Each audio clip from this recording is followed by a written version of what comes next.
ሰላም ጤና ይስጥልን እጅጉን የተወደዳችሁና የተከበራችሁ የአዲስ ስፖርት ቤተሰቦቻችን እንደምን አላችሁልን? ከእናንተው ከሆነው ከአዲስ ስፖርት የዩቲዩብ ቻናላችን አዳዲስ ስፖርታዊ ጉዳዮችን ልናካፍላችሁ እነሆ ዛሬም በዕለተ ቅዳሜ የማለዳ የስፖርት የመረጃ ሰዓታችን በድጋሚ ተገናኝተናል። ስለምታደምጡን፣ ስለምትከታተሉን ቆይታችሁም ከኛ ጋር ስለሆነ እጅጉን ከልብ አድርገን ነው የምናመሰግናችሁ። በዛሬ ፕሮግራማችን እንደተለመደው የተለያዩ ትልልቅ ስፖርታዊ ጉዳዮችን ወደ እናንተ እናደርሳለን። ዛሬ በተወዳጁ የእንግሊዝ ፕሪምየር ሊግ የ33ኛ ሳምንት ጨዋታዎች ቀጥለው የሚደረጉ ነው የሚሆነው። በጣም ተጠባቂ ጨዋታዎች ዛሬ ይደረጋሉ። ከነዚህ መካከል ምሽት 4 ሰዓት ሲል የሚደረገው ስታንፈርድ ብሪጅ ላይ ቼልሲና ማንቸስተር ዩናይትድ የሚያደርጉት ጨዋታ በርካቶች በጉጉት ይጠብቁታል። ከዚህ ጨዋታ ጋር አያይዘን የምናነሳቸው በጣም ሰፋ ያሉ ጉዳዮች አሉ። እናንተም ግን ውድ ቤተሰቦቻችን የውጤት ግምቶቻችሁ ልታሰፍሩልን ትችላላችሁ። ያላችሁንም ሀሳብ ጨምራችሁ ልታጋሩን ትችላላችሁ። ዛሬ ምሽት ቼልሲ ወይስ ማንቸስተር ዩናይትድ ማን የሚያሸንፍ ይመስላችኋል? ግምቶቻችሁን ኮሜንት ቦክስ ላይ ልታጋሩን ትችላላችሁ። ሌሎች በርከት ያሉ ጨዋታዎች የሚደረጋሉ፣ እነሱንም እንመለከታለን። ከእንግሊዝ ውጪ በፈረንሳይ፣ በጀርመን፣ በጣሊያንና በስፔንም የሚደረጉ የተለያዩ ጨዋታዎች ይደረጋሉ። እርግጥ ነው ዛሬ የስፓኒሽ ላሊጋ መርሃ ግብሮች የሉም። ነገር ግን በሌሎች ሊጎች ያሉ ጨዋታዎችን ወደ እናንተ እያደረስን ቆይታን የምናደርግ ነው የሚሆነው። እስከ ፕሮግራማችን ፍጻሜ ድረስ አብራችሁኝ ቆዩ። ቪዲዮአችንን ላይክ፣ ቻናላችንን ሰብስክራይብ እያደረጋችሁ ከኛ ጋር እንድትቆዩ በአክብሮት ጋብዛለሁ። ከመሸጋገሪያ በኋላ በድጋሚ ተመልሰን እንገናኛለን። ፉአድ ባር ፕሮግራሙን እመራለሁ። አብራችሁኝ ቆዩ።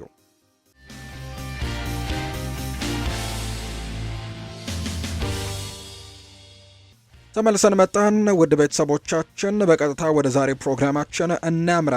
የሀገር ውስጥ መረጃን በማስቀደም እንጀምር። ሀገራችን ኢትዮጵያ በዛሬው ዕለት በታሪኳ ለመጀመሪያ ጊዜ ዓለም አቀፍ የአትሌቲክስ ውድድር ታዘጋጃለች።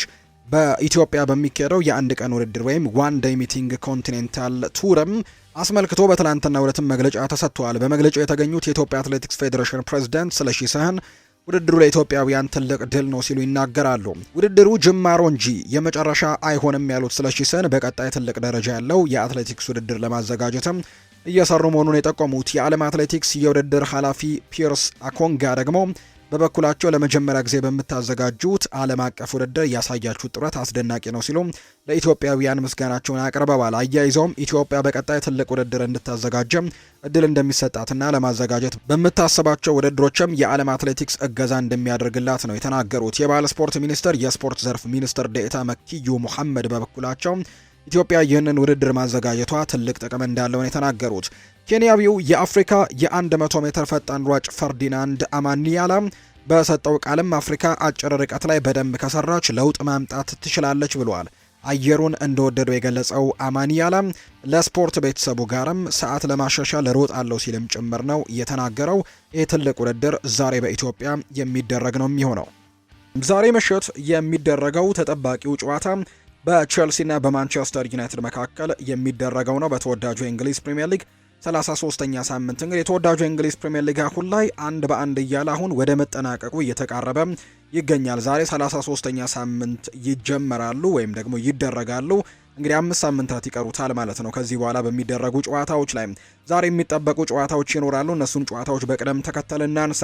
ዛሬ ቀደም ብሎ የሚደረገው ጨዋታ ብሬንትፈርድን ከፉልሃም ጋር የሚያገናኘው ጨዋታ ነው። ይሄ በጂቴክ ኮሚኒቲ ስቴዲየም የሚደረግ መርሃ ግብር እንደሆነ ነው የወጣላቸው መርሃ ግብር የሚያሳየው። ብሬንትፈርድ ጥሩ የሚባል የውድድር ዓመትን እያሳለፉ ከሚገኙ ቡድኖች መካከል አንደኛው ነው። በተለይ በክረምቱ የተጫዋቾች የዝውውር መስኮት ባለፈው ወሳኝ የሚባሉ ተጫዋቾቻቸውን ማጣታቸው በአምናው የውድድር ዓመታቸው ላይ በጣም ጠንካራ ጥምረትን የፈጠሩና በጋራ 39 የፕሪሚየር ሊግ ጎሎችን ያስቆጠሩት ሁለት ያጥቂያቸው ብሪያን ኤምቤሞ ወደ ማንቸስተር ዩናይትድ፣ ዩዌን ዊሳን እንዲሁ ደግሞ ወደ ሌላኛው ክለብ ኒውካስል ዩናይትድ መሸኘታቸው ምናልባት አስከፊ የውድድር ዓመትን እንዲያሳልፉ ሊያደርጋቸው ይችላል የሚሉ አይነት ግምቶች ሲሰጣቸው ነበር። ከዛ ውጪ አሰልጣኛቸው የነበረው ቶማስ ፍራንክም ጭምር እንደለቀቀ የምናስታውሰው ነገር ነው። ነገር ግን አሁን ላይ ግን በጣም ጥሩ ደረጃ ላይ የሚገኝ ቡድን ነው።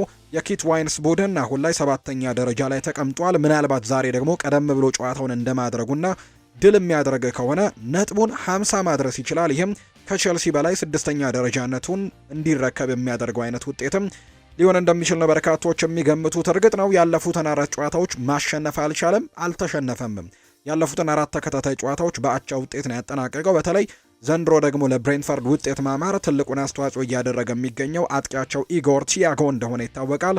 በከፍተኛ ግብ አስቆጣሪነቱ ከመሪው ኤርሊንግ ብራውት ሃላንድ በአንድ ጎል ብቻ አንሶ ሁለተኛ ደረጃ ላይ የተቀመጠ ነው። 21 የፕሪሚየር ሊግ ጎሎችን ዘንድሮ አስቆጥሮላቸዋልና የብሪያን ኤምቤሞንና የዩኤን ዊሳን አገልግሎት ጭምር እያስረሳቸው ነው የሚገኘው ዘንድሮ ባስቆጠራቸው በርከት ያሉ ጎሎችና ብሬንትፈርድ ዛሬ ጨዋታውን ያደርጋል። ከፉልሃም ጋር የሚደረግ ጨዋታ ነው። ፉልሃምም ቢሆን የማርኮ ሲልቫው ቡድን በቀላሉ የሚሸነፍ አይነት ቡድን አይደለም። በተለይ ደግሞ የእነዚህ ሁለት ቡድኖች መካከል ያለው የነጥብ ልዩነት ደግሞ 3 እንደመሆኑ መጠን በጣም ጠባብ የሚባል ልዩነት ነው ያለው። ፉልሃም በ44 ነጥቦች ነው 12ኛ ደረጃ ላይ የተቀመጠው። በአንጻሩ ደግሞ ብሬንትፈርድ ደግሞ በ47 ነጥቦች ነው 7ኛ ደረጃ ላይ የተቀመጠውና ከ7ኛውና ከ12ኛው ቡድኖች መካከል ያለው የነጥብ ልዩነት 3 መሆኑ ምን ያክል የአንድ ጨዋታ ማሸነፍ ልዩነቶችን እንደሚያመጣ ይታወቃልና የዛሬው ጨዋታ በትልቅ ፉክክር ይደረጋል ተብሎ ይታሰባል። እርግጥ ነው ባለሜዳዎቹ ብሬንትፈርዶች የዛሬውን ጨዋታ የማሸነፍ ትልቅ ቅድመ ግምትን አግኝተዋል። ይህ ጨዋታ ቀን 8 ሰዓት ከ30 ሲል በምሳ ሰዓት የተወዳጁ እንግሊዝ ፕሪምየር ሊግ የ33ኛው ሳምንት የመጀመሪያው ጨዋታ እንደሆነ ነው ይፋ የተደረገው። ሁለት ጨዋታዎች ደግሞ ልክ ቀን 11 ሰዓት ሲል የሚደረጉ ናቸው።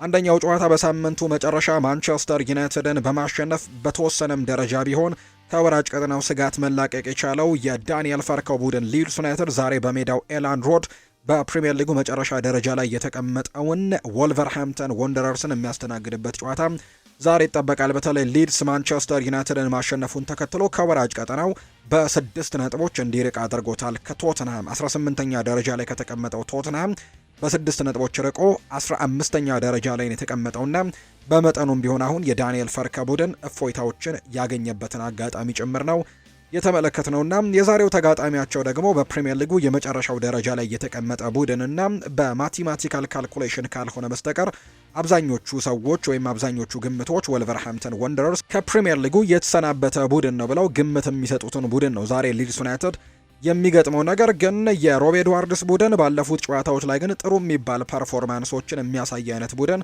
መሆኑን አስመልክቷል። ለምሳሌ ያክል ባለፉት 4 ጨዋታዎች አንድ ሽንፈት ብቻ ነው የገጠመው፣ ሁለቱን በድል አንዱን ደግሞ በአቻ ውጤት ያጠናቀቀው ነውና ምንም እንኳን ፕሪሚየር ሊጉ ላይ ይተርፋሉ ተብለው እንኳን ባይጠበቁ ሪከርዳቸውን አስተካክለው ግን በፕሪሚየር ሊጉ ላይ እንዲሁ ደረጃቸውን ማሻሽለው ቢሆን ነጥቦችንም ከፍ አድርገው የሚወርዱበትን መንገድ ለማመቻቸትም ሙከራዎችን ያደርጋሉ ተብሎ ይታሰባልና ዛሬ በኤላንድ ሮድ ቀን 11 ሰዓት ሲል የሚደረገው ጨዋታ ተጠባቂ ይሆናል ተብሎ ይታሰባል። ሌላኛው በሴንት ጄምስስ ፓርክ የሚደረገው ኒውካስልን ከቦርንመዝ ጋር የሚያገናኘው ጨዋታ እንዲሁ ይጠበቃል። ኒውካስል ዩናይትድ ዘንድሮ የአውሮፓ ቻምፒየንስ ሊግ ተሳታፊ እንደነበር እናስታውሳለን። አምና ባመጣው በጣም ጥሩ በሚባለው ውጤቱ ነገር ግን ዘንድሮ እጅግ በጣም አስከፊ ውድድር ዓመትን ነው እያሳለፈ የሚገኘው የኤዲሃው ቡድን አሁን ላይ 42 ነጥቦችን በመሰብሰብ 14ኛ ደረጃ ላይ ተቀምጧል።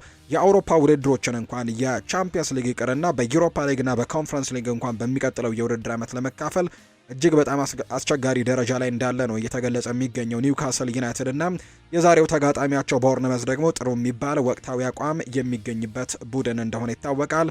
ተከታታይ ጨዋታዎችን በአቻ ውጤት የሚያጠናቅቅ አይነት ቡድን ቢሆንም ነገር ግን በጣም የማይሸነፍ አይነት ቡድን እንደሆነ በርካቶች ያነሳሉ። ከዛ ውጭ ደግሞ በሳምንቱ መጨረሻ አርሰናልን አሸንፈው መምጣታቸው ደግሞ ምናልባት ትልቅ መነቃቃትን ይሰጣቸዋል ተብሎ ይታሰባል። አንዶኒ ኢራኦላ የመጨረሻ የውድድር ዓመታቸው እንደሆነ ሰሞኑን ይፋ ማድረጋቸው ይታወሳል። በዚህ የውድድር ዓመት በኋላ ሌሎች ክለቦችን ለማሰልጠን ፍላጎቶች እንዳላቸው ይፋ አድርገው ከቦርንመዝ ጋር እንደሚለያዩ ይፋ ተደርጓልና ከኒውካስል ዩናይትድ ጋር የሚያደርጉት ዛሬ በሴንት ጄምስስ ፓርክ የሚደረገው ጨዋታ በርካቶች በጉጉት የሚጠብቁት ጨዋታ ይሆናል ተብሎ ይታሰባል። ይህም ጨዋታ ቀን 11 ሰዓት ሲል የሚደረግ መርሃ ግብር ነው። የማሸነፍ ግምቱ ግን በተወሰነ መልኩም ቢሆን ለኒውካስል ዩናይትድ የተሰጠ ግምት እንደሆነ ነው መረጃዎቹም የሚያመለክቱት። ምሽት 1 ሰዓት ከ30 ሲል አንድ ጨዋታ ይደረጋል በቶተንሃም ሆትስፐርስ ስቴዲየም። ቶተንሃም ሆትስፐርስ እና ብራይተን ኤንድ ሆቭ አልቢየን የሚያደርጉት ጨዋታ ዛሬ ትልቅ የሞት ሽረት ትግል ይደረግበታል ተብሎ የሚታሰብ ጨዋታ ነው። ምክንያቱም ቶተንሃም ሆትስፐርስ አሁንም በወራጅ ቀጠና ውስጥ ነው የሚገኘው። ራሱን ለማትረፍ በጣም በትልቁ መንቀሳቀስ ይኖርበታል። ቀጣይ 6 ጨዋታዎች ብቻ ናቸው። አሰልጣኝ ሮቤርቶ ዲዘርቢ ይህንን ቡድን በፕሪሚየር ሊጉ ለማቆየት ጥረት የሚያደርጉባቸው እድሎች የተሰጣቸው።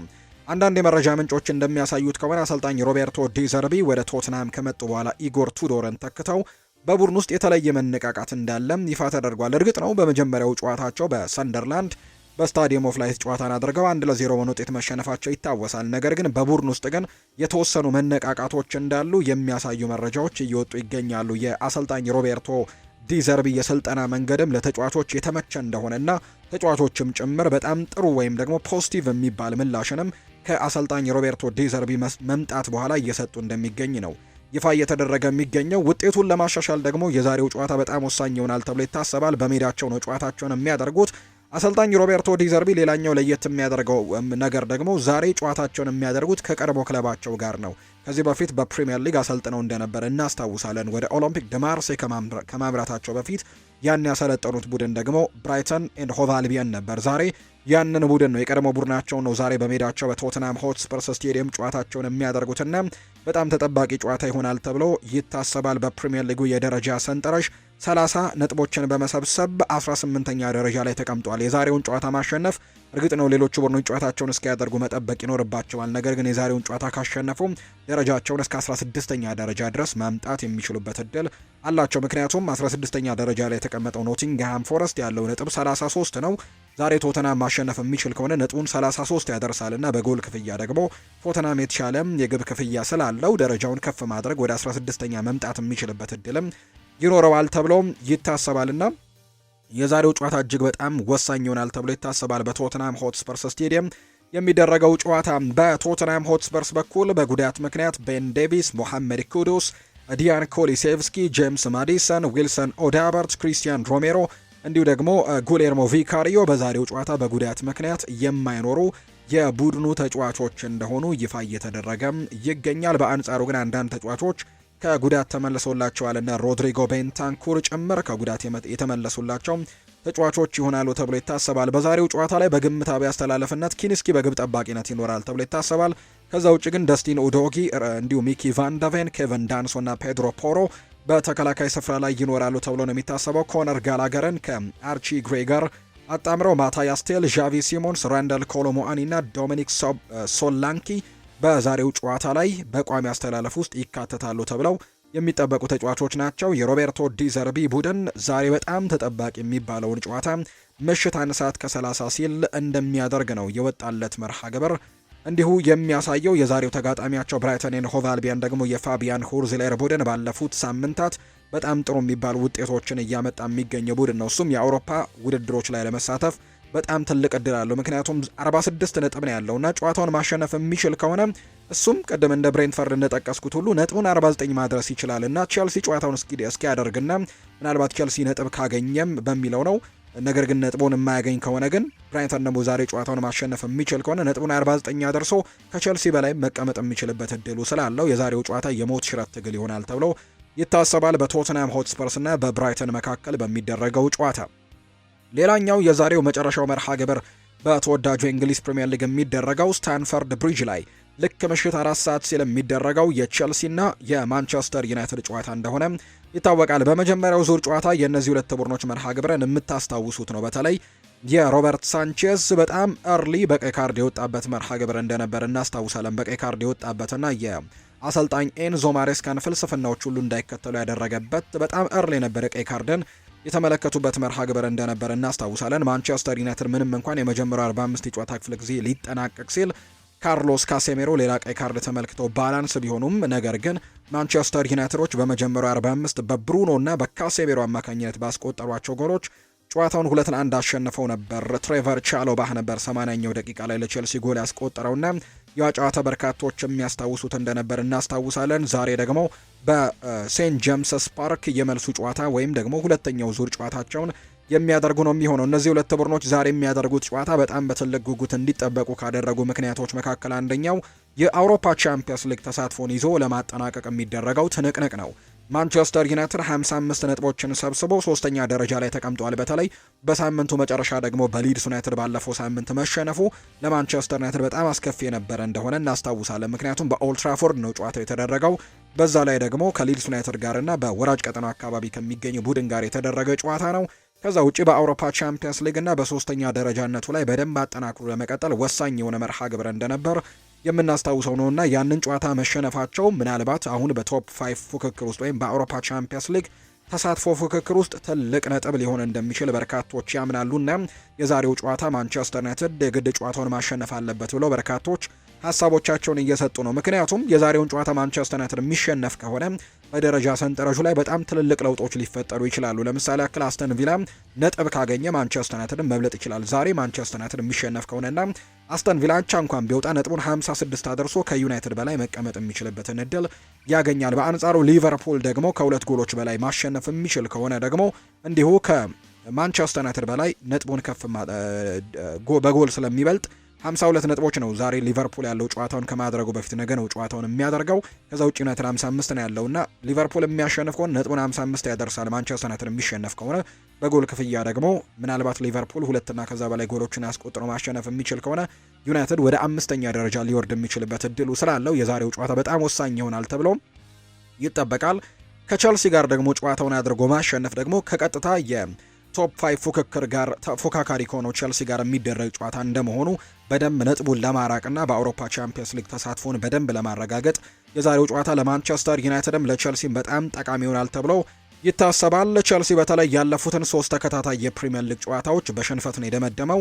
ካለፉት 5 ጨዋታዎች 4ቱ በሽንፈት የተጠናቀቁ ናቸውና ለቸልሲ በጣም አስከፊ ጊዜ እንደሆነ ይታወቃል። የዛሬው ግን ወሳኝ ይሆናል ተብሎ ነው የሚታሰበው። ልክ ምሽት 4 ሰዓት ሲል የሚደረግ ጨዋታ ነው። ለማንቸስተር ዩናይትድ በጣም አስከፊ የሆነው ነገር የተከላካይ ስፍራ ላይ ማንን እንደሚያሰልፉ አሰልጣኝ ማይክል ካሪክ በጣም አስቸጋሪ ይሆንባቸዋል ተብሎ ይታሰባል። ምክንያቱም ሊሳንድሮ ማርቲኔዝ በሳምንቱ መጨረሻ ከሊድስ ዩናይትድ ጋር በነበረ ጨዋታ የዶሚኒክ ካልቨርት ሉዊንን ጸጉር ጎትቷል በመባል በቀይ ካርድ እንደወጣና በዛም ምክንያት 3 ጨዋታዎች እንደተቀጣ ይግባኝ ቢጠይቁም ያ ይግባኝ ውድቅ እንደተደረገ ይፋ ተደርጓል። ስለዚህም በ3 ጨዋታዎች ላይ በዛሬው የቸልሲ በቀጣይ ሳምንት ከብሬንትፈርድና እንዲሁ ደግሞ ከሊቨርፑል ጋር በሚያደርገው ጨዋታ ላይ የሊሳንድሮ ማርቲኔዝን ግልጋሎት አያገኙም። ከዛ ውጪ ሃሪ ማጓየርም እንዲሁ በቅጣት ምክንያት ከቦርንመዝ ጋር ቀይ ካርድ ተመልክቶ ነበርና በሚወጣበት ሰዓት ላይ ከአራተኛው ዳኛ ጋር በፈጠረው ሰጣ ገባ ምክንያት ሌላ ጨዋታ ቅጣት እንዲጣልበት ተደርጓልና በዛሬው ጨዋታ ላይ እንደማይኖር ሌላኛው የተረጋገጠ ነው።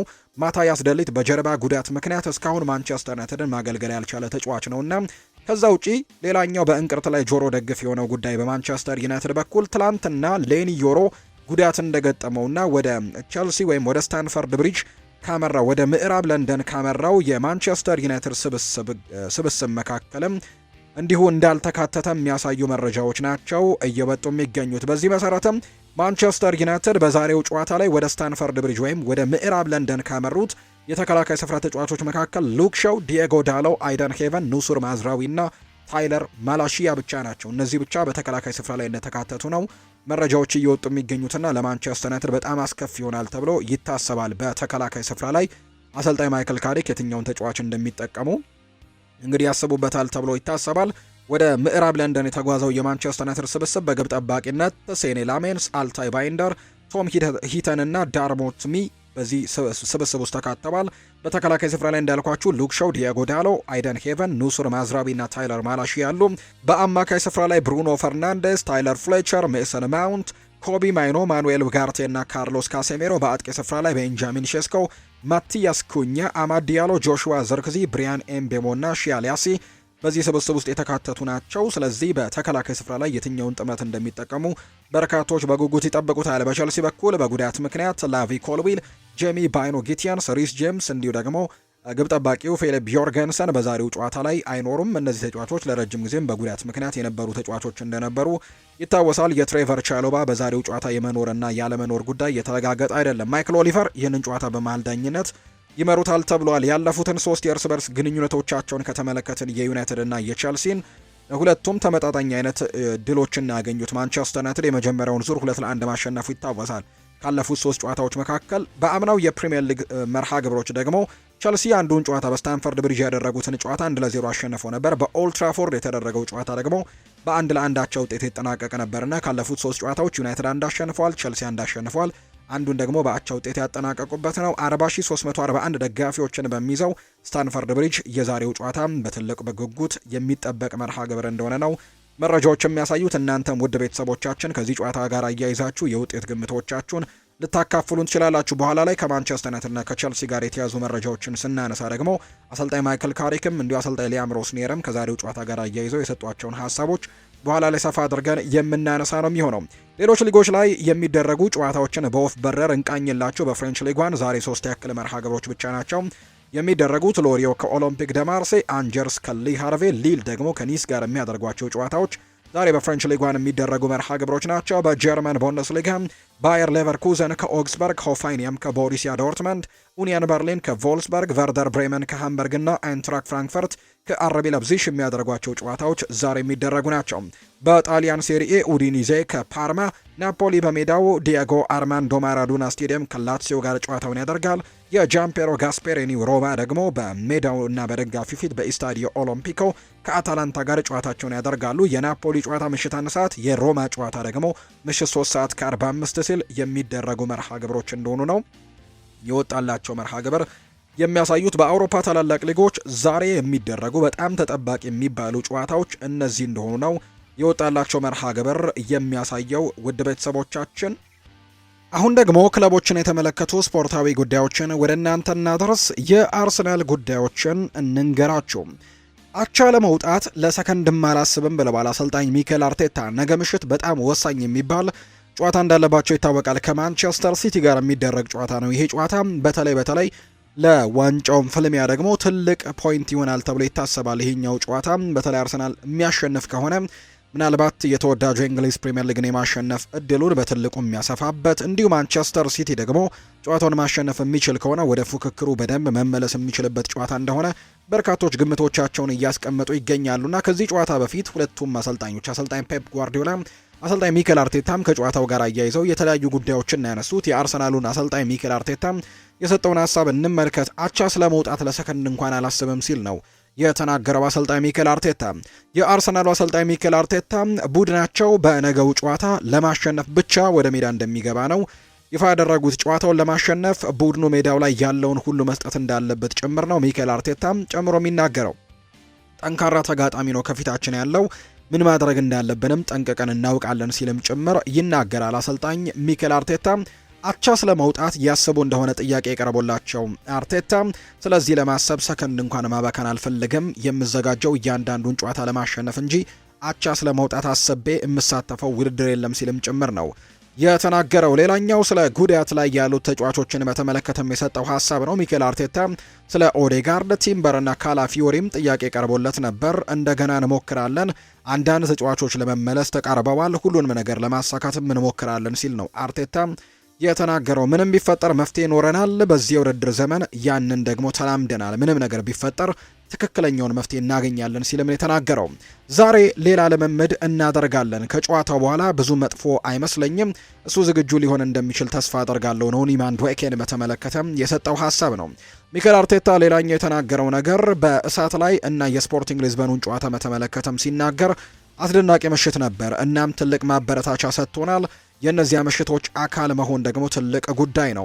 ምስጋና ለተጫዋቾች ነው። እናም ለእሁዱ ጨዋታና እንዲሁ ደግሞ ትልቅ ነዳጅና ጉልበትን መጠቀም የእነሱ ፈንታ ነው። በእያንዳንዱ ጨዋታ በተቻለ መጠን በተሻለ መንገድ ለመዘጋጀትም የተለያዩ ዘዴዎችን ተጠቅመናል። ያ የሚወሰነው ደግሞ በምንሰራው ነገር ላይ ነው። ከነዚህ ውስጥም ምርጡ የተጫዋቾች ተነሳሽነት ነው።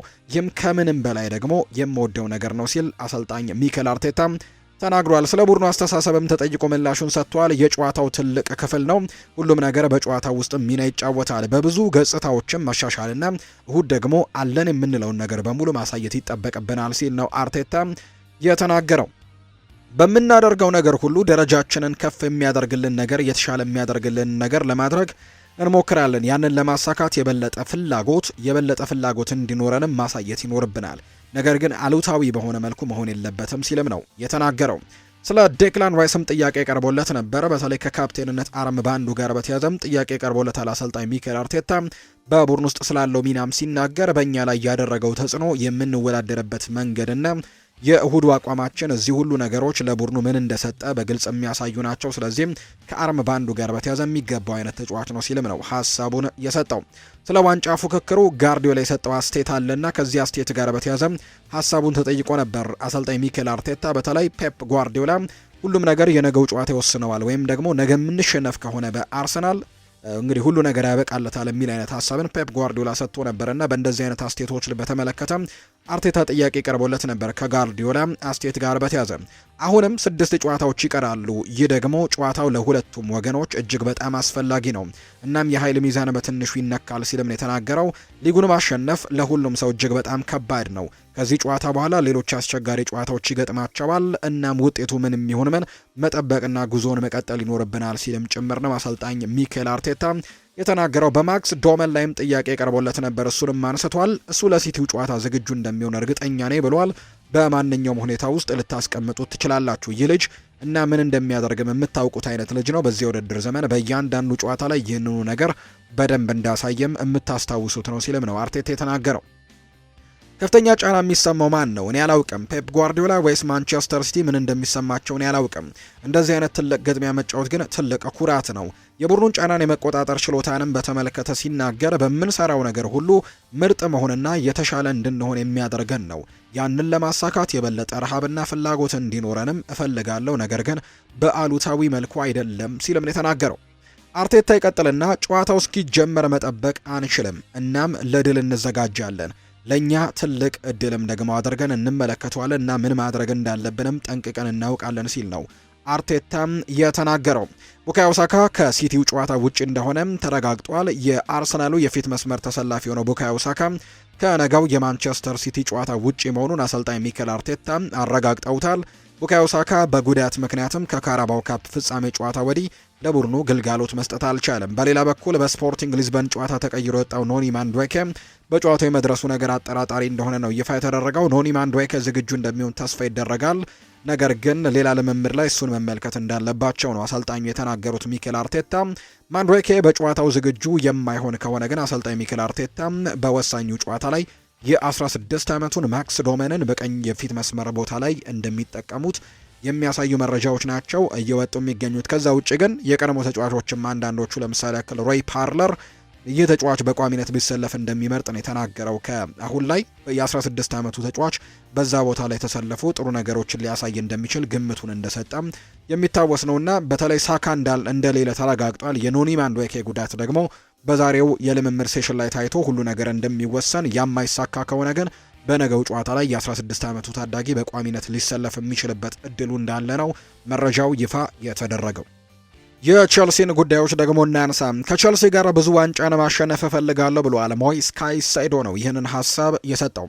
የሰማያዎቹ የመሃል ሜዳ ተሰላፊ የሆነው ሞይስ ካይሴዶ በቼልሲ ውሉን እስከ 2033 ማራዘሙ ይፋ ተደርጓል። ሞይስ ካይሴዶ ለሚቀጥሉት 7 ዓመታት በቼልሲ ለመቆየትም ሲፈርም በጣም ደስተኛ እንደሆነ ጭምር ነው ሀሳቡን የተናገረው። በዚህ ቡድን አምናለሁ ያለው ካይሴዶ በትክክለኛው መንገድ ላይ እንደሆነን እኔም ክለቡም ጠንቅቀን እናውቃለን ሲልም የተደመጠው። ከቼልሲ ጋር ተጨማሪ ዋንጫዎችን ማሸነፍ የኔ ትልቁ ህልም ነው ሲልም ይናገራል። ለክለቡና ደጋፊው ደግሞ ያለኝን ነገር በሙሉ ሰጣለው፣ ህልሜ የቼልሲ ታሪካዊ ተጫዋች መሆን ነው ሲልም እንዲሁ ተናግሯል። እስከ 2033 ድረስ የሚያቆየውን ኮንትራት መፈራረሙ በይፋ መገለጹ የሚታወስ ነውና በቼልሲ ኮንትራቴን በማራዘሜ ግን በጣም ደስተኛ ነኝ ሲልም ነው የተናገረው። ገና ብዙ የሚሳኩ ነገሮች ያሉን፣ በየቀኑ ራሴን ለማሻሻልም በጣም እጓጓለሁ። ከቼልሲ ጋር ብዙ ዋንጫዎችንም እናሸንፋለን። ለዚህ ክለብ እንዲሁ ለደጋፊዎቹን ያለኝን ሁሉ ነገርም መስጠት ፈልጋለሁ ሲልም ነው ሞይስ ካይሴዶ ጨምሮ የተናገረው። ከቼልሲ ባለቤቶች አንዱና ዋነኛው ከሆኑት መካከል የሚገለጸው በሄራድ ኤግባሊ ሰሞኑን ለዘ አትሌቲክ ለተባለ የመረጃ ምንጭ በተለይ በስፖርት ላይ በጣም ጥሩ የሚባል የመረጃ ምንጭ እንደሆነ ይታወቃል። ዘ አትሌቲክ እና በሄራድ ኤግባሊ ለዚህ የሚዲያ ተቋም ሀሳባቸውን ሰጥተዋል ወይም መግለጫዎችን ቃለ መጠይቆችን አድርገዋል። በዚህ ወቅት ካነሷቸው ነጥቦች መካከል አንደኛው የኤንዞ ማሬስካ ስንብት ነው። የትክክለኛ ውሳኔ አልነበረም ሲልም ጭምር አምኗል። ወይም ኤንዞ ማሬስካ መሰናበት አልነበረበትም ሲል አምኗል። በግልጽ የማን ውሳኔ እንደነበረና ዋናውን ምክንያት ከህጋዊነት አንጻር ለመግለጽ ባይፈልግም ዘላቂነት ያለው ቡድን ግንባታ ሂደት ላይ የአሰልጣኞች መቀየር ግን ልክ እንዳልሆነ ነው ያመነው። ቶሎ አሰልጣኝ መቀየር ለቡድን ግንባታ ጥሩ ነገር እንደሌለው ያምናል። በሄራድ ኤግባሊ እቅዳቸውን ለማስተካከልና እንደመጡ ቀጥታ ቡድኑን የሚጠቅሙ ተጫዋቾችን መጨመር እንደሚገባ የተናገረው ኤግባሊ ለውጤት ማጣቱ ተጠያቂነቱ አሰልጣኙ ብቻ ሳይሆን በአመራር ላይ ያሉት ዳይሬክተሮችም ጭምር ሊሆኑ እንደሚገባ እሱንም በክረምቱ እረፍት እንደሚመረምሩት ነው የገለጹት። ከሮስኒየር ጋር ባለፉት 18 ወራት አብሮ መስራታቸውንና አሁንም እየደገፉት እንደሆነ አጀማመሩም ጥሩ እንደነበር ነገር ግን ያለፉት 5 ጨዋታዎች ደግሞ ጥሩ እንዳልነበሩ ገልጾ ለአሰልጣኞቹ ጊዜ መስጠትና መታገስ ቢገባ ዞሮ ውጤት ማምጣት ከሁሉም ስኬት መሰረትም መሆኑን ጭምር የተናገረው። በአጠቃላይ ግን ሀሳቡ እንደ ደጋፊው ለክለቡ እንግዲህ እንቆረቁራለን፣ የተሻለ ውጤትንም ካላመጣን እኛም እንዲሁ እንመረምራለን የሚል አይነት ሀሳብን እንደሰጠ ጭምር ነው እየተነገረ የሚገኘውና በቼልሲ ቤት በክረምቱ በቼልሲ ቤት ትልቅ ለውጦችን ለማድረግም ዝግጁነት እንዳለ ጭምር የሚያሳዩ መረጃዎች ያሉ ታዳጊዎችን ወደፊት ኮከብ ይሆናሉ ተብለው የሚታሰቡ ተጫዋቾችን በዝውውር መስኮቱ ከማምጣት ይልቅ ደግሞ ልምድ ያላቸውን ተጫዋቾችም እድሜያቸው የገፉ ሳይሆን ልምድ ያላቸው በፕሪሚየር ሊጉ ልምድ ያላቸው ለቡድኑ ጥሩ ነገሮችን መጨመር የሚችሉ ተጫዋቾችን ማምጣት እንደሚፈልጉ ጭምር ይፋ ተደርጓል። ኤንዞ ፈርናንዴስ ዛሬ ምሽት ከማንቸስተር ዩናይትድ ጋር ለሚደረገው ጨዋታ እንደሚሰለፍ ይጠበቃል። ነገር ግን እስካሁን በቼልሲና በፈርናንዴዝ መካከል ግን ያልተፈታ ችግር አሁንም አለ ተብሏል። ያም ችግር ኤንዞ ፈርናንዴዝ አሁን የሚከፈለው ደሞዝ እየሰራ ካለው ስራ ጋር የሚመጣጠን መስሎ አይታየውም። ወኪሉም ያንን ነገር ነው እየገለጸ የሚገኘው። እናም ቼልሲ የሚፈልገውን ደሞዝ የማይከፍለው ከሆነ ለመልቀቅ ግፊት እንደሚያደርግ ይጠበቃል። በተለይ ለቼልሲ መረጃዎች በጣም ቅርብ ተብሎ የሚታሰበው ኒዘር ኪንሴላ ነው ይህንን መረጃ እያጋራ የሚገኘውና ለቼልሲ እንደሚሰጠው ግልጋሎት የሚከፈለው ክፍያ በቂ ነው ብሎ አያምንም ኤንዞ ፈርናንዴስ። ስለዚህ አሁን ላይ ምናልባት ደሞዙ የማይጨመርለት ከሆነ በክረምቱ ለመልቀቅ ግፊት የሚያደርግበት እድል እንዳለ የሚያሳዩ መረጃዎች ናቸው በቼልሲ በኩልና በኤንዞ ፈርናንዴዝ በኩል ይፋ እየተደረገ የሚገኘው። የማንቸስተር ዩናይትድ ጉዳዮችን ደግሞ እናንሳም። ሌኒ ዮሮ ከቼልሲው ጨዋታ ውጭ እንደሆነ ቀደም ብዬ ገልጬላችኋለሁ በመግቢያ ላይ። የማንቸስተር ዩናይትዱ የኋላ መስመር ተሰላፊ ሌኒ ዮሮ ጉዳት ገጥሞት ነው ከጨዋታው ውጭ እንደሆነ የተረጋገጠው። ይህንን ተከትሎ ማንቸስተር ዩናይትድ ካሉት 5 የመሃል ተከላካዮች 4ቱን ሳይዝ ነው ቼልሲን ለመቅጠም የሚያመራው። ማንቸስተር ዩናይትድ ቀድሞውኑ ሊሳንድሮ ማርቲኔዝ እና ሃሪ ማጓየርን በቅጣት ምክንያት ማታያስ ደሊትን በጉዳት ማጣቱ የሚታወስ ነው። ወጣቱን አይደን ሄቨን ከአንዱ ተጫዋች ጋር አጣምረው ምናልባት ከሉክ ሾው ጋር አጣምረው በመሃል ተከላካይነት ሊጫወቱ ወይም ሊጣመሩ የሚችሉበት እድል እንዳለ ይፋ እየተደረገ ይገኛል። ለቼልሲ ጨዋታ ዝግጁ እንሆናለን ሲልም ጭምር ነው የተናገረው ማይክል ካሪክ። የማንቸስተር ዩናይትዱ አሰልጣኝ ማይክል ካሪክ ከቼልሲ ጋር ከባድ ጨዋታ እንደሚጠብቃቸው አምነዋል። ከቼልሲ ጋር የምናደርገው በጣም አስፈላጊ ጨዋታ ነው ያሉት ማይክል ካሪክ ከባድ የሜዳ ውጪ ጨዋታ ይሆናል፣ ነገር ግን እኛ ግን ዝግጁ መሆናችን አይቀሬ ነው ሲልም ጭምር ነው የተናገረው። በጥሩ ደረጃ ላይ ነን፣ በዚሁ መቀጠል አለብን። በሊድስ ብንሸነፍም ጨዋታው የጨረስንበትና ያሳየነው ነገር ግን ለዚህ ጨዋታ በራስ መተማመን ይሰጠናል ሲልም ነው ማይክል ካሪክ የተናገረው። ኮቢ ማይኖ በጨዋታው ለመድረስ እየሰራ መሆኑን አሰልጣኝ ማይክል ካሪክም ጨምሮ መናገሩን ነው መረጃዎቹ የመጡት። ሌላኛው የማንቸስተር ዩናይትድ ተከላካይ ሊሳንድሮ ማርቲኔዝ ጸጉር ጎትቷል በሚል ቀይ ካርድ መመልከቱ ይታወሳል እና ዩናይትድ ቀይ ካርዱን በድጋሚ እንዲታይለት ጠይቆ ነበር። ነገር ግን ውድቅ ነው የተደረገው። ቅሬታው ውድቅ ተደርጓልም ያሉት አሰልጣኝ ማይክል ካሪክ ሲናገሩ ይህንን ተከትሎ ሊሳንድሮ ማርቲኔዝ በቀጣይ 3 ጨዋታዎች ያመልጡታል ማለት ነው። ከዛሬው የቼልሲ ጨዋታ፣ ከብሬንትፈርዱ እንዲሁ ከሊቨርፑል ጋር የሚያደርጓቸው ጨዋታዎች ላይ የዚህን አርጀንቲናዊ የተከላካይ ስፍራ ተጫዋች ግልጋሎት ማንቸስተር ዩናይትድ ማግኘት አይችልም። ስለ ፓትሪክ ዶርጉም ተናግሯል ማይክል ካሪክ ሲናገር፣ ፓትሪክ ዶርጉ አሁንም ከቡድኑ ጋር ልምምድ መስራት አልጀመረም፣ ነገር ግን በጥሩ ሁኔታ ላይ ግን ይገኛል። የማገገም ሂደቱ በታቀደለት መንገድም እየሄደ ነው ብለዋል። ከኛ ጋር ሙሉ ልምምድ ባይጀምርም ቀደም ብዬ እንደተናገርኩት ሜዳ ላይ የግል ልምምድ መስራት ጀምሯል። ይህም ትልቅ ተስፋ የሚሰጥ ነገር እንደሆነ ነው የገለጸው። ካሪክ ስለ ማጓየር ቅጣትም ሲናገር፣ እኛ በጉዳዩ ላይ ልናደርግ የምንችለው ብዙ ነገር የለም። እርግጥ ነው በሁኔታው እጅግ በጣም አዝኛለሁ። ባለፉት ጥቂት ሳምንታት መሰል ውሳኔዎች በከፍተኛ ሁኔታ እንድንከንፍም የሚያደርጉን በርካታ ምክንያቶች ገጥመውናል። ነገር ግን ወደፊት መቀጠልን ያለብን ውሳኔዎች አንዴ ተላልፈዋልና ምንም የሚቀየር ነገር እንደሌለ አውቃለሁ ሲል የተናገረው ካሪክ በቼልሲው ጨዋታ የሄቨንን የመሰለፍ ዕድል እንግዲህ ሲጠየቅም አይደን ሄቨን በጥሩ ሁኔታ ላይ ነው የሚገኘው። ገና ወጣት ከመሆኑም በላይ በእግር ኳስ ሕይወቱ ከመጀመሪያዎቹ ምዕራፍም አንዱ ላይ ነው። ስለዚህም አንዳንድ ጨዋታዎች ላይ ተሰልፎ መጫወቱ፣ በሌሎችም ደግሞ አለመሰለፉ ተፈጥሯዊ ነገር ይመስለኛል። ልምምድ በጥሩ ሁኔታ እየሰራ ነው፣ እየተማረና ራሱንም ለማሻሻል እየጣረ ነው የሚገኘው። የቼልሲው ጨዋታን በጉጉት እንደሚጠብቅ እኔም እርግጠኛ ሆኜ መናገር እችላለሁ። ማይክል ካሪክ ሊሳንድሮ ማርቲኔዝ በተመለከተው ቀይ ካርድ ጉዳይ ላይም ይግባኝ ጠይቀው ስለተሰጣቸው ምላሽም በዛው ጨምረው ነው የተናገሩት። በውሳኔው በጣም አዝነናል፣ በፍጹም አንስማማበትም ሲልም ነው የተናገረው። ከጨዋታው በኋላ ምን ያክል ብስጭት እንደተሰማኝም ግልጽ ነበር። አሁንም በዛው ስሜት ውስጥ ነው ያለሁት፣ ዳኛው በጣም ስህተት ሰርቷል የሚል አይነት ሀሳብን ጭምር ማይክል ካሪክ ተናግሯል። አሁን ወደ ዝርዝር ነገሮች መግባት አልፈልግም። በተከታታይ የተሳሳቱ ውሳኔዎችም እኛን እየጎዳን ነው የሚገኘው። ሆኖም ግን ሁኔታውን እየተቀበለን ወደፊት መቀጠል ይኖርብናል። ይሄ እግር ኳስ ነውና ሲልም ተናግሯል። ስለ ኮቢ ማይኖ መመለስም ጥያቄ ቀርቦለት ምላሹን ሰጥቷል። ኮቢ ማይኖ ለቸልሲው ጨዋታ ዝግጁ ለመሆን ጠንክሮ እየሰራ እንደሚገኝ ነው ይፋ ያደረገው አሰልጣኝ ማይክል ካሪክ። የተወሰኑ ልምምዶችን ጀምሯል። ስለዚህም በሱ ዙሪያ በቀጣይ የምናሳልፋቸው ውሳኔዎች ይኖራሉ ሲልም ጭምር ነው የተናገረው። ማይክል ካሪክ የተጫዋቾችን ቀያሪ በሚያደርግበት ወቅት ለምን እንደሚያዘገይም ጥያቄ ቀርቦለት ምላሹን ሰጥቷል። ሁልጊዜም ቢሆን የተለየ ነገር የሚያስቡ ሰዎች አሉ፣ የተለየ አመለካከት አይጠፋም ሲልም ጭምር ተናግሯል። ተጫዋቾችን ለመቀየር ብዙ ምክንያቶች ግምት ውስጥ ይገባሉ። እዚህ ደግሞ ከመጣን ጀምሮ ተቀያሪዎች በተለያዩ መንገዶች ለምሳሌ ከሜዳ ላይ ገብተውም ጎል በማስቆጠር ጥሩ ተጽዕኖም ሲፈጥሩ ነበር ሲልም የተናገረው። ለነገሩ ብዙም ትኩረት አትስጡት፣ ለእያንዳንዱ ጨዋታ ትንተና እናደርጋለን። ነገር ግን ከተደረጉት ቅያሪዎች ብዛትና ሰዓት አንጻር ከሌሎች ቡድኖች ጋር ማነጻጸር አግባብ አይደለም ሲልም ጭምር የተናገረው። ዋናው ነገር ውጤት ነው፣ በአጠቃላይ ደግሞ ጥሩ ውጤቶች ነበሩን ሲልም ጭምር የተናገረው። ይህ በጣም አስፈላጊው ጨዋታ ነው። የዛሬው ጨዋታ በሊጉ አሁን ባለንበት ጥሩ ደረጃ ላይ መቆየትና ይበልጥ መሻሻልም እንፈልጋለን። በስታንፈርድ ብሪጅ ሁልጊዜም ከባድ ጨዋታዎች ናቸው የሚገጥሙን። አብዛኛውን ጊዜ ጨዋታዎቹ ጥሩና እውነተኛ የፉክክር ስሜት ያላቸው ናቸው። ለዛም ደግሞ ዝግጁ መሆን አለብን ሲል ይናገራል። እስካሁን ከገነባነው ነገር መተማመን መውሰድ እንችላለን። ከሊድስ ጋር በነበረን ጨዋታ የፈለግነውን ውጤት አላገኘንም። ነገር ግን ጨዋታውን የጨረስንበት መንገድና ያሳየነው ጠንካራ ስብዕና የሚደነቅ ነበር ሲል የተናገረው። ያንን ጥንካሬና አንድ ተጨማሪ ተጫዋችን ይዘን ወደዚህ ጨዋታ መግባት ይኖርብናል ብሏል። ካሪክ ሜሰን ማውንት በቡድን ውስጥም ቦታ እንዳለው ሲጠየቅም ያለምንም ጥርጥር በእርግጠኝነት በቡድን ውስጥ ቦታ አለው። ብቁ ሆኖ ለመመለስና የቀድሞ ብቃቱን ለማግኘትም እየሰራ የሚገኝ ተጫዋች ነው ብሏል። ሜሰን በዚህ ትልቅ ተስፋ እንግዲህ ያለው ተጫዋች ነው። ስለዚህ ጉዳይ በፍጹም አልጨነቅም፣ እሱ በቡድናችን ውስጥ እድል ይሰጠዋል ሲልም ነው ማይክል ካሪክ የተናገረው። በመጨረሻ ማይክል ካሪክ ሲናገር ሌኒ ዮሮ እና አይደን ሄቨን የወደፊት የክለቡ ተስፋዎች ናቸው ሲል ይናገራል።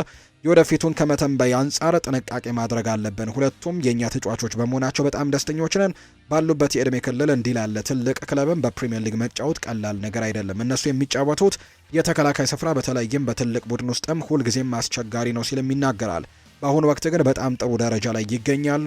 አንገታቸውን ደፍተው ደግሞ እንቅስቃሴዎቻቸውን በደንብ እያሻሻሉ ነው። እድገታቸውን መቀጠል አለባቸው።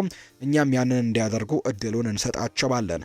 ሁለቱም በጣም ጥሩ ናቸው ሲልም ጭምር የተናገረውና በእነሱ እድሜ የሚገኙ የባል ተከላካዮች ሊመኙት የሚችሉት ምርጥ ደረጃ ላይ የሚገኙ ተጫዋቾች ናቸውና በጣም ጥሩ የወደፊት ተስፋ አላቸው ሲልም ነው አሰልጣኝ ማይክል ካሪክ የተናገረው። የማንቸስተር ሲቲን ጉዳዮች እናንሳ። ሳምሊ ስለ ኤሊዮት አንደርሰን አንዳንድ ጉዳዮችን ይፋ አድርጓል። ወደ ማንቸስተር ሲቲ ስለሚያደርገው ዝውውር ነው በተለይ ሀሳቡን የሰጠው። እኔ እንደሚመስለኝ ከሆነ ዝውውሩ ቀደም ብሎ ከሚጠናቀቁ ስምምነቶች መካከል ውስጥ አንደኛው ይመስለኛል ሲል ነው ሳምሊ የተናገረው። በተለይ ወደ ማንቸስተር ሲቲ በጣም የቀረበ ዝውውር ይመስለኛል ይሄ ዝውውር። ስለዚህም በቅርቡ ይህንን ዝውውር እንደሚያደርግም ተስፋ አደርጋለሁ ሲል ይናገራል። እኔ እንደሚመስለኝ ከሆነ ዝውውሩ ቀደም ብሎ የሚጠናቀቅ ስምምነት አይነት ነው ሲል ምን የተናገረው። እናም ኤፕሪል ብዙ ነገሮችን የሚከናወኑበት ጊዜ እንደሆነ ማውቃለሁ። ስለዚህም እዚያ ሁሉም ነገሮች በስርዓት እንደሚገኙ ሙሉ እምነት አለኝ። ነገር ግን ክፍያው ብዙም እርግጠኛ አይደለሁም። ክፍያው ከፍም ዝቅም ሊል ይችላል። ዞሮ ግን ዝውውሩ በክፍያ ላይ የተመሰረተ ይሆናል ሲልም ነው ዘ አትሌቲክ የመረጃ ምንጭ ዘጋቢ ሆነው ሳምል የተናገረውና ወደ ማንቸስተር ሲቲ የሚያደርገው ዝውውር በጣም በቅርቡ ሊጠናቀቅ የሚችልበት እድሉ እንዳለ ጭምር ነው ሳምሊ የተናገረው። ፔፕ ጓርዲዮላ ከተሸነፍን በአርሰናል የሊጉ ፉክክር ያበቃል ሲልም የተናገረው።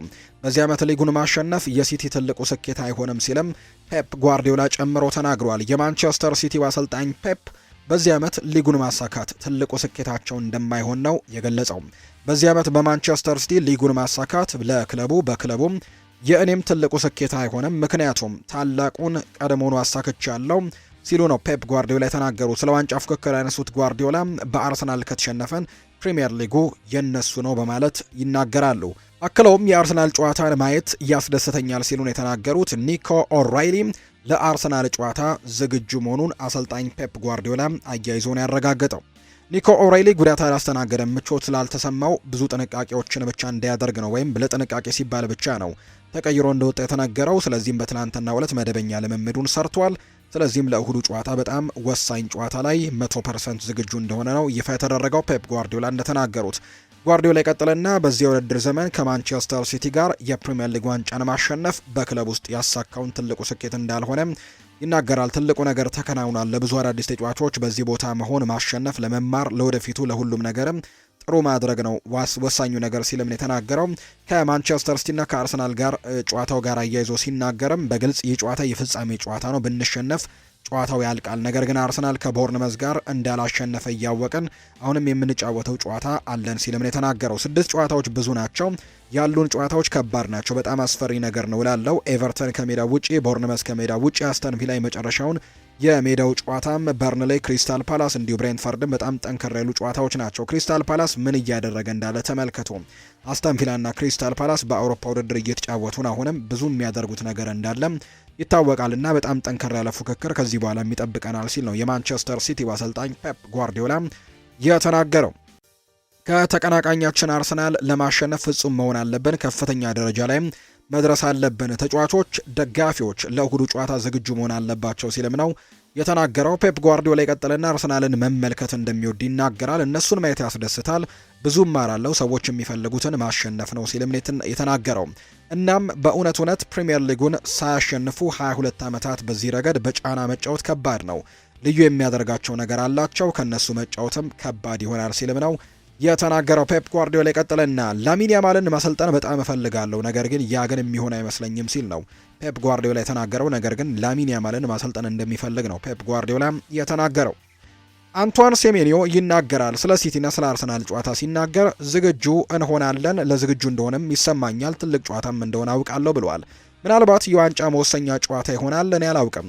አርሰናል ከቦርንመዝ ጋር ተሸንፏል፣ ነገር ግን አሁንም ከፍተኛ ደረጃ ላይ ናቸው። አሁንም እያሳደጋቸው የሚገኝ በደንብ ብዙ ነገሮችን እየሰሩ ነው። እኛም ደግሞ ከኋላ እያሳደድን ነው።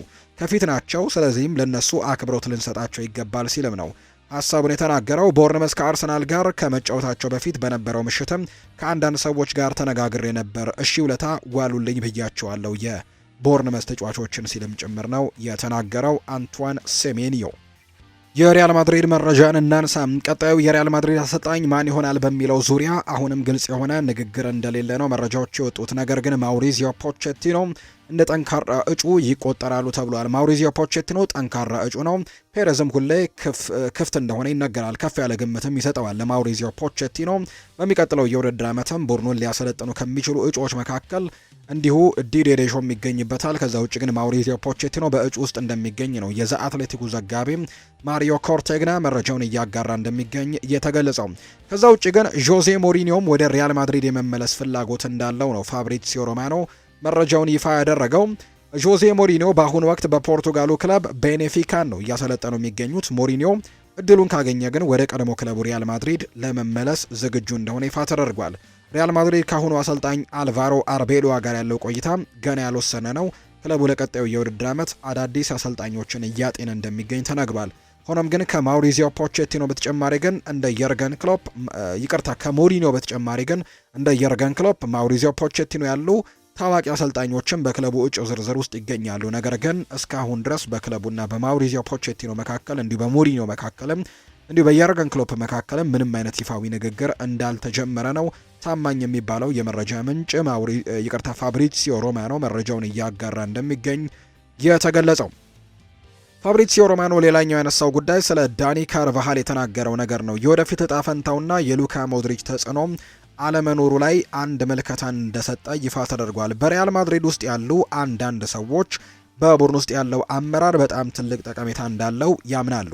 ባለፈው የውድድር ዓመት የሉካ ሞድሪች አመራር ማጣት ሜዳ ላይ ያለው ደረጃ ከማጣቱ ያነሰም ተጽዕኖ አላሳደረም። ሞድሪች በቡድን ውስጥ ካለው ደግሞ የአመራር ተጽዕኖ አንጻር ማድሪድ ክሮኤሽያዊውን ሰው መልቀቁ ስህተት ነው ብለው ያምናሉ ተብሏል። አሁንም በካርቫሃል ላይ ይህንን ለእንግዲህ ላለመድገምም እየጣሩ እንደሚገኙ ጭምር ተናግሯልና ምናልባት ግን በሚቀጥለው ክረምት ክለቡን ይለቃል ተብሎ ከሚታሰቡ ተጫዋቾች መካከል አንደኛው እንደሆነ የሚያሳዩ መረጃዎች ናቸው በትልቁ ከዳኒ ካርቫሃል ጋር በተያያዘ የወጡት። ሪያል ማድሪድ በርከት ያሉ ተጫዋቾችን ከክለቡ ሊያሰናበት ይችላል ተብሎ ይታሰባል። ቁጥራቸው ምናልባት ከ4 እስከ 6 የሚደርሱ ተጫዋቾችም ሊሰናበቱ የሚችሉበት እድል አለም። ለሁሉም ተጫዋቾች ደግሞ በቤርናቢው የስንብት ፕሮግራም እንደሚደረግላቸው ጭምር ነው እየተነገረ የሚገኘው። ብቻ ግን ከ4 እስከ 6 የሚያክሉ ተጫዋቾችም ይሰናበታሉ ተብሏል። ከነዚህ መካከል ራኡል አሴንሲዮን ለመሸጥም ሪያል ማድሪድ በሩን ክፍት እንዳደረገ ጉሌርሞ ራይ መረጃውን አጋርቷል። ከዛ ውጪም ይህንን የውድድር ዘመን ለኤድዋርዶ ካማቪንጋ እንደ መጨረሻ ፈተና ተጠቅሞበታል ሪያል ማድሪድ። ውጤቱ ግን ከማለፍ በጣም የራቀ እንደሆነ ነው የተነገረው። በክለብ ውስጥ የእሱ መልቀቅ እንደ መጥፎ እርምጃ አይታይም። ተጫዋቹ ሪያል ማድሪድ እንደ ቤቱ ቢሰማውም ያለው እውነታን ተቀብሎ ግን የቀረቡለትን ጥያቄዎች ሊያጤን ይችላል። ሪያል ማድሪድ በዚህ ክረምትም ከሚያሰናብታቸው ተጫዋቾች መካከል አንደኛው ፈረንሳዊው ኤድዋርዶ ካማቪንጋ እንደሆነም በስፋት እየተነገረ እንዳለ ነው መረጃዎች የጠቀሙት። የቪኒሲዮስ ጁኒየር ወኪሎች ለሱ የተሻለ ደሞዝ ስምምነትም ለማግኘት የቻሉትን ሁሉ ደግሞ እያደረጉ እንዳለ እየተነገረ ነው። ሆኖም ግን በአውሮፓ የሱ ደሞዝ መክፈል ደግሞ የሚፈልግ ክለብ እንደሌለ ይፋ ተደርጓል። ስለዚህም ከደሞዙ ጋር በተያያዘ ግን ትልቅ ጥረቶችን እያደረገ እንደሚገኝ ነው ወኪሉ እየተነገረ የሚገኘው። ሌላኛው የምናነሳው ጉዳይ ጋዜጠኛ ራሞን አልቫሬዝ በትዊተር ገጹ ላይ ያጋራውን መረጃ ነው። ኬሊያን ምባፔ ኔይማር አይደለም፣ እሱ እንደ ሜሲም አይደለም፣ እሱ ሃሪኬን ወይም ቤንዜማም አይደለም። በጠባብ ቦታዎች ላይ በመጫወት ድንቅ ተጫዋች አይደለም። ነገር ግን ኳሱን እንዴት መምታት እንዳለበት ስለሚያውቅ፣ ተከላካዮችን እንዴት ማምለጥ እንዳለበት ስለሚያውቅና ኳሱን ያለማቋረጥ ብዙ ጊዜ መንካት ግዴታ እንዳለበት ስለሚሰማው እናም ደግሞ ቡድኖች ከሱ ጋር መላመድ እንዳለባቸው ስለሚያምን እንደ 9 ቁጥር ለመሆን ይሞክራል። ለሱ ክፍት ቦታዎች የሚከፍቱበት አውድ ያስፈልጋቸዋል። ያንን ፍጥነቱን ለመጠቀም ክፍት ቦታ ይፈልጋል። እሱ ደግሞ ሙሉ በሙሉ የመጨረሻው ሶስተኛው የሜዳ ክልል እግር ኳስ ተጫዋች ነው። ሁሉም ቦታ ላይ መሮጥ ይፈልጋል። እደግመዋለሁ፣ ታሪካዊ ተጫዋች ለመሆን ሊያሳድጋቸው የሚችሉ እጅግ በጣም ጥሩ ባህሪያቶች አሉት። አሁን ግን ትልቅ ተጫዋችነቱ በቁጥር ላይ ይሆናል። ነገር ግን ዘመናዊ እግር ኳስ ከዚህ በላይ እንደሚፈልግ ነው የሚናገረው ጋዜጠኛ ራሞን አልቫሬስ ሲናገር። እሱ በጭንቅላቱ ውስጥ ቡድኑ በሱ ዙሪያ የሚሽከረከር እንደሚሆን ያስባል። በክለብ ደረጃ ይህ አስተሳሰብ በሞናኮ ሰርቷል። ነገር ግን እንደ ሪያል ማድሪድ ካሉ ብዙ ክለቦች ወይም ኮከቦች ባሉበት ቡድን እንደ ቤሊንጋም፣ እንደ ቪኒሲዮስ ጁኒየር ባሉ ቡድኖች ውስጥ ግን ይህ ነገር የሚሰራ አይደለም። ትልልቅ ቡድኖች ውስጥ ሲቀላቀል ልክ በፓሪስ ከኔይማርና ከሜሲ ጋር እንደነበረው ሁሉም የትም ክለብ ቢገባ ተመሳሳይ ነገር እንደሚከሰት ነው ራሞን አልቫሬዝ በትዊተር ገጹ ላይ ይህንን ሀሳብ ያጋራው ከሪያል ማድሪድ እና ከኬሊያን ኤምባፔ ጋር አያይዘው።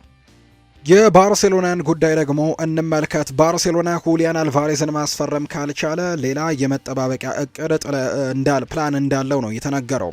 በቁመት ረዘም ያለ አጥቂን ይፈልጋል። የሁሊያን አልቫሬዝ ዝውውር የማይሳካ ከሆነ በቁመት ረዘም ያለ አጥቂ በፍጹም ቅጣት ምት ክልል ውስጥ መጫወት የሚችል ሰፊ ልምድ ያለውን ተጫዋች ለማስፈረም እንቅስቃሴዎች ያደርጋሉ ተብሎ ይታሰባል። ከነዚህ መካከል ሞሪቂና አሌክዛንደር ሶርሎትም እንደሚገኙበት ነው የተነገረው። በሚቀጥሉት ቀናት ባርሴሎና ለሁሊያን አልቫሬዝ የመጀመሪያ መደበኛ ንግግር ለማድረግም እቅድ አለው። በክለብ ውስጥም ያሉ አንዳንድ ሰዎች ውስብስብ እንደሆነ ያምናሉ። አንዳንዶች ደግሞ እስከ መጨረሻው መሞከር እንዳለባቸው ያምናሉ። ለዚህ ነው ባርሴሎና የመጠባበቂያ አማራጮች ያሉት። ስለዚህም አሌክዛንደር ሶርሎትና ሙሪቂ ምናልባት ሊሆኑ እንደሚችሉ እየተነገረ ነው።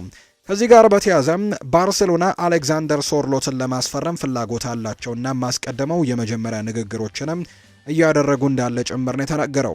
ማርካ እንደዘገበው ከሆነ የባርሴሎና ስፖርት ዲፓርትመንቶች ሶርሎት ከሃንስ ፍሊክ ሲስተም ጋር እኩል የሚሄድ ተጫዋች ነው ብለው እንደሚያምኑ ተነግሯልና ለመላመድ ብዙ ጊዜ እንደማይፈጅበትም እርግጠኞች ሆነው ነው የተናገሩት። የማርከስ ራሽፎርድ የግዢ አማራጭ ተግባራዊ የማድረግ እድሉ ባርሴሎና በከፍተኛ ሁኔታ ቀንሷል። ክለቡ አሁን ላይ ሌሎች አማራጮችን እየፈለገ እንዳለ ነው ማቴዎ ሞሬቶ ደግሞ መረጃውን ያጋራው። ባርሴሎና ቬዳት ሙሪቂን እንደ ዝቅተኛ ወጪ የዝውውር አማራጭ እያጤኑበት ነው። ክለቡ ስለ አጥቂው ሁኔታ ጠይቋል። ምንም እንኳን ተጫዋቹ የ40 ሚሊዮን ዩሮ እንዲሁ ማፍረሻ ቢኖረውም በዝቅተኛ ክፍያ ግን መልቀቅ ይችላል ተብሎ ነው የሚጠበቀው። ሳዑዲ አረቢያ አሰልጣኟን አሰናብታለች። ሳዑዲ አረቢያ ፈረንሳዊውን አሰልጣኝ ሄርቬ ሬናርድን ከብሔራዊ ቡድን አሰልጣኝነት አሰናብታለች። አሰልጣኙ ባለፉት 2 የወዳጅነት ጨዋታዎች በመሸነፋቸው ምክንያትም በመጣ ጫና እንደተሰናበቱ ነው ይፋ የተደረገው። የሳዑዲ አረቢያ ብሔራዊ ቡድን ከዓለም ዋንጫ ውድድር 2 ወራት በፊትም የአሰልጣኝ ለውጥ ያደርጋል ተብሏል። የሳዑዲ አረቢያ እግር ኳስ ፌዴሬሽን ለአሰልጣኙ ካሳ ደግሞ 5 ሚሊዮን ዩሮ ሊከፍል እንደሚችል የሚያሳዩ መረጃዎች ናቸው አሁን ላይ እየወጡ እንደሚገኙ ይፋ የተደረጉት። ስለዚህም አሰልጣኛቸውን ያሰናበቱት በቀጣይ ደግሞ ቡድኑን በአሰልጣኝነት የሚመራ ሰውንም ለማስፈረምም ፍላጎቶች እንዳሉ የሚያሳዩ መረጃዎች ናቸው እየወጡ የሚገኙት። የተወደዳችሁና የተከበራችሁ ቤተሰቦቻችን ለዛሬ ያዝንላችሁ አዳዲስ ስፖርታዊ ጉዳዮቻችን እነዚህን ነው የሚመስሉት። ስላደመጣችሁን፣ ስለተከታተላችሁን፣ ቆይታችሁን ከኛ ጋርም ስላደረጋችሁ እጅግ ከልብ አድርገን ነው የምናመሰግነው። ፉአድ ባህሩ የዛሬውን ፕሮግራም እየመራው ከእናንተ ጋር ቆይታን ያለው። በቀጣይ ፕሮግራሞቻችን ሌሎች ስፖርታዊ ጉዳዮችን፣ ሌሎች አዳዲስ መረጃዎችን አካተን በድጋሚ ተመልሰን የምንገናኝ ይሆናል። ዛሬ የሚደረጉ ጨዋታዎችን እንድትከታተሉ በአክብሮት እንጋብዛለን። በነገው ጠዋት ፕሮግራማችን ደግሞ ሌሎች የእግር ኳሳዊ ጉዳዮችን እንዲሁ ደግሞ የዛሬዎቹን ጨዋታ ውጤቶችን ጨምረን በስፋት የምንገናኝ ነው የሚሆነው። ውድ ቤተሰቦቻችን ሀሳብ አስተያየቶቻችሁን ኮሜንት ቦክስ ላይ ልታጋሩን ትችላላችሁ። እኛ በዛሬው ፕሮግራማችን እነዚህን መረጃዎች ወደ እናንተ አደረሰን። በቀጣይ ፕሮግራሞቻችን በድጋሚ እንገናኛለን። ፉአድ ባህሩ የዛሬውን ፕሮግራም እየመራውኝ ከእናንተ ጋር ቆይታን አድርጌያለሁ። መልካም ጊዜ፣ መልካም ደግሞ ቀን እንዲሆንላችሁ ነው በአክብሮት የምመኘው።